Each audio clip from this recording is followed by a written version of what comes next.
Okay, this is Karen's garage door shot. Wicked machine, man.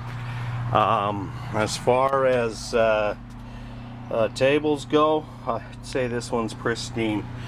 There's one hole in it. No arc of shame whatsoever. Motor pulley is not the exact same stepping as that one, so that's not original. You know, but the only noise is coming from a fan rubbing on this motor, but she's pretty quiet. So the noise is coming here.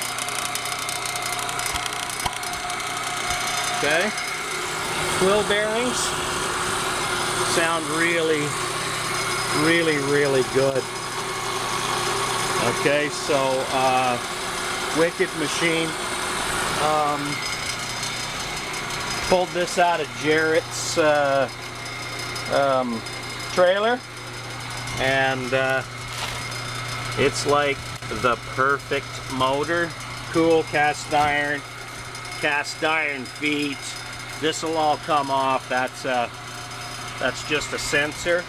Inverter duty, big heavy, 1 horsepower, 220.